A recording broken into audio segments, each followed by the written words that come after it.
तीसरे दिन का खेला हो चुका है समाप्त। भारत ने 6 रनों की सीधी लीड ले ली पहली पारी के बिहाफ पे। मतलब यह है कि अब 1 इनिंग वर्सेस 1 इनिंग ही रह गया है मामला। और इसमें लेट्स लाफ गाइज मोमेंट ये है कि बुमराह को 5 विकेटें लेनी पड़ी हैं, तब जाके 6 रनों की लीड मिली है 471 के जवाब में। इसमें लेट्स लाफ गाइज मोमेंट ये है कि दूसरे बॉलर्स ने भी स्टेप अप किया है, ठीक है, स्टेप इन किया है, मतलब अपना जौहर दिखाया है, तब जाके 6 रनों की लीड मिली है। तो 90 रन हमने भाई और जोड़ दिए हैं। अब 96 रनों की लीड हो चुकी है। बेसिकली जिस तरीके से पहली पारी में थे 92 पे 2, उस तरीके से ही हम वहीं पे खड़े हैं बेसिकली।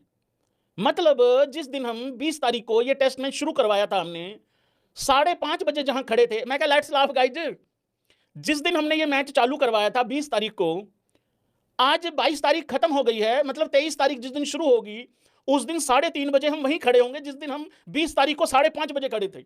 उस दिन 92 पे 2 थे, अब 90 पे 2 है, या लीड मिला के 96 पे 2 कर लो।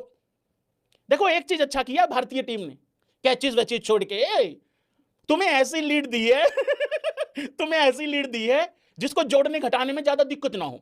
बात बोल सकता हूं कि मेरी तबीयत उतनी खराब नहीं है जितनी भारत की फील्डिंग खराब है। पहले फील्डिंग पे बात करते हैं, ठीक है।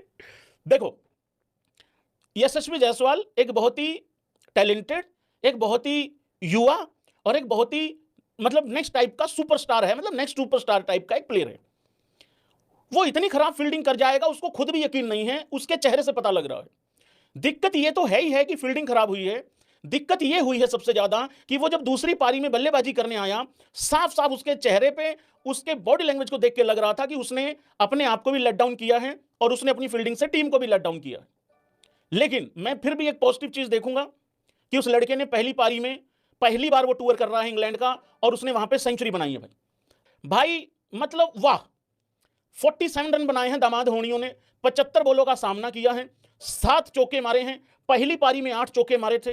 देखो चाहे उसके बाद शुभमन गिल है, चाहे उसके बाद ऋषभ पंत है, चाहे करुण नायर है, अब इनमें से ऐसा नहीं है कि भाई हमने तो पहली पारी में रन बना दिए थे अब दोबारा नहीं बनाएंगे, भाई दोबारा फिर बनाने पड़ेंगे, फिर दोबारा बनाने पड़ेंगे। गिल को फिर अच्छी पारी खेलनी पड़ेगी, ऋषभ पंत को फिर अच्छी पारी खेलनी पड़ेगी, और ऋषभ पंत वैसे ही खेलेगा, वो रिस्क उठाएगा, ऐसे ही खेलेगा।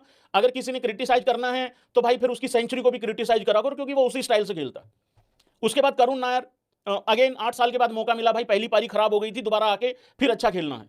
तो जितने भी लोग हैं भाई सबकी अच्छी पारियां चाहिए हैं, तब जाके उस 400 सवा 400 तक पहुंच पाएंगे।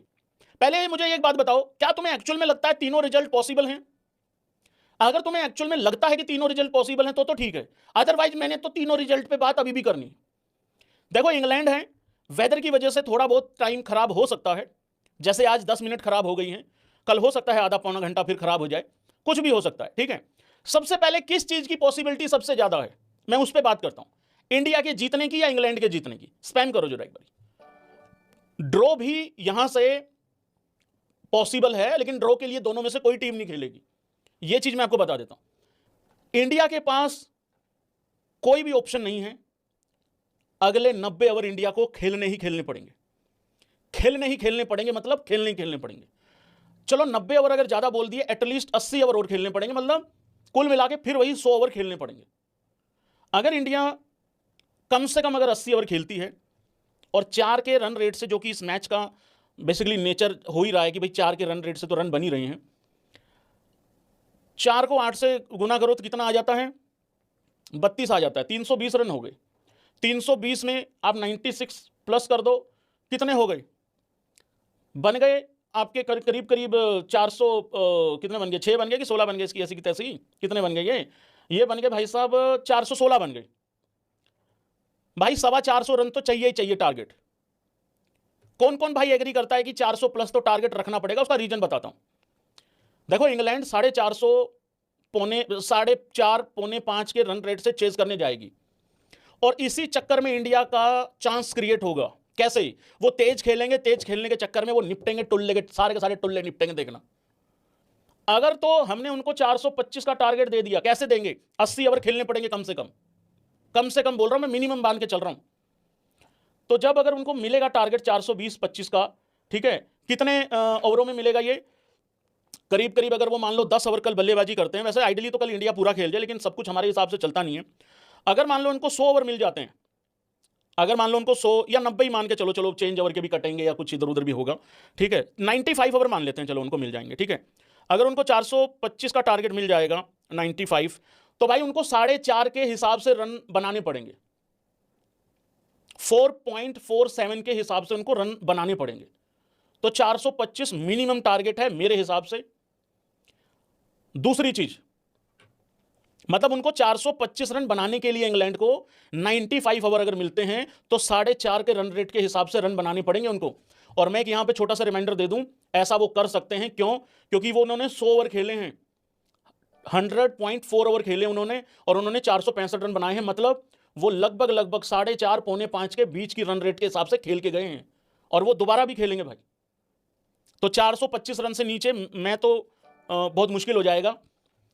कितने चांसेस हैं 425 में इंडिया जीत जाएगा? और इसमें भी बाय द वे, इसमें भी एक कटसी दे दूं, इसमें भी फील्डिंग अच्छी करनी पड़ेगी, इसमें भी बुमराह अकेले से नहीं हो पाएगा, दूसरे बॉलर्स को एटलीस्ट विकेटें लेनी पड़ेंगी। अगर महाराज विकेटें ना ले पाओ दूसरे बॉलर्स, तो कम से कम रन मत खाओ। दो बॉलर 250 रन पिल के जा रहे हैं,